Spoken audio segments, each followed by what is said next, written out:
질문 드릴게요.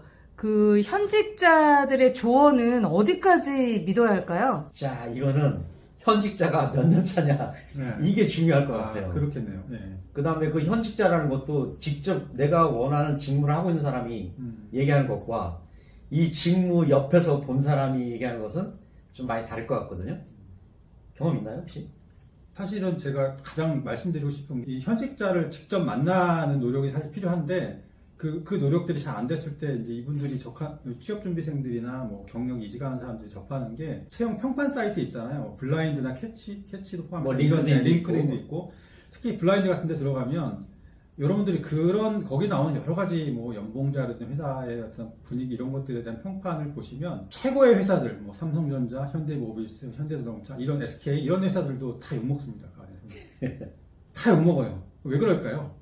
기본적으로 거기 안에서 모여서 뭔가를 이제 회사를 평가하고 의견을 교환한 친구들의 속성이 보면 그 회사에 불만 있는 사람들이 굉장히 많아요. 솔직히 현실적으로 보면 좋다라고 얘기하는 것보다 어떤 불만이나 이런 요소를 표현하는 것들이 많기 때문에 사실은 그런 것들을 믿고 자기의 어떤 입사라든지 뭐 이직이라든지 이런 것들을 판단하기에는 무리가 있다라는 거죠. 그것도 현직자의 조언이라고 하나 봤을 때 굉장히 무리가 있는 부분이다. 여러분들은 꼭 그것을 맹신하면 안 된다. 판단은 본인의 스스로의 기준을 가지고 판단해야 된다. 좀 그렇게 말씀드리고 싶어요. 네, 그 첨언하자면 이런 거죠. 현직자라고 해봤자 자기 개인 경험밖에 없다라는 거죠. 이거 서베이를 한 것도 아니고, 그다음 모든 케이스를 다 알고 있는 것도 아니고, 자기가 겪은 것만 가지고 얘기할 수밖에 없는데, 그렇게 되면 이제 코끼리 장 만지기하고 비슷한 거예요.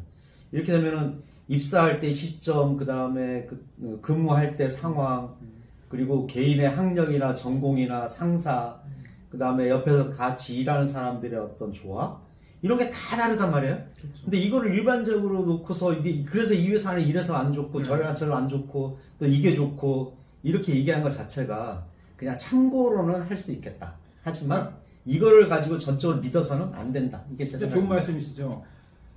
나라는 사람이 그 회사 조직에서 어떤 역할을 하고 어떤 상황이 있었는데 그 안에서 이제 여러 가지 일들이 일어나는데 그 안에서 내가 느끼는 감정이나 상황에 대한 판단은 나를 기준으로 한 것이 그 조언을 해주는 현직자의 기준이기 때문에 사실 절대적일 수는 없어요. 그렇기 때문에 그거 자체를 너무 맹신하면 안 되는 거고, 다만 내가 그 회사를 반드시 들어가고 싶은데 그런 어떤 상황에도 불구하고 입사를 하고 싶은 의지가 강력해 회사의 상황을 정확히 알고 싶어 라고 했을 때는 회사의 현직자를 반드시 만나는 방법을 택해서 만나서 조언을 들어보는 것은 굉장히 유리하죠. 왜냐하면 여러 가지 백그라운드를 들을 수 있으니까 판단하는 데는. 다만 그거를 전적으로 믿고 나의 상황과 대입시키는 것은 좀 위험할 수 있다. 네, 그런 말씀이신 것 같습니다. 제가 직장을 13번 옮겨봤어요. 와. 근데 사람이 저보다 많이 옮기셨네요. 근데 사람이 옮길 때 대부분 보면은 그 회사에서 주는 월급이 작아서 옮기는 경우는 별로 없습니다. 네, 그거 되게 무슨 문제냐면 사람과의 문제예요. 네. 내 저 인간 더 이상 보기 싫다. 그래서 그만 들어서 내가 그만둔다. 이런 건데 이렇게 나간 사람들이 좋은 생각을 좋은 그렇죠. 의견을 올렸을 리는 만무해요. 네.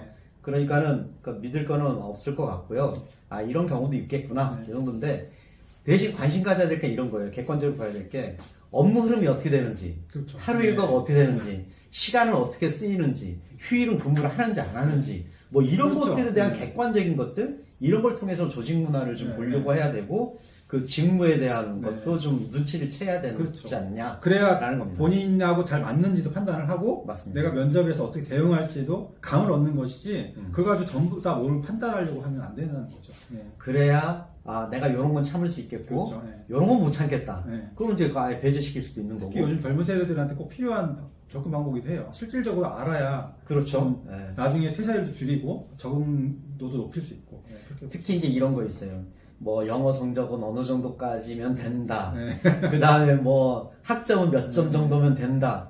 다 이거는 그때 케이스 바이 케이스인 것 같아요. 어떨 때는 경쟁률이 높아가지고서 스펙이 좋아야 되는 상황도 있고 어떨 때는 경쟁률이 낮아서 2.5가 들어올 수도 저번에도 있고. 말씀하셨잖아요. 요번에는 네. 학점 높은 애들 뽑아보자. 그쵸. 다음에는 이거 무시하고 아니야. 뽑아보자. 지방 애들 좀 뽑아보자. 네. 지방 근데 결론은 똑같았다. 그거 아닙니까? 맞아요. 그러니까 이렇게 준비하나 저렇게 준비하나 운이고 솔직히 그 상황에 따라 다른 경우가 많기 때문에 절대적일 수가 없다. 이렇게 볼 것 같아요.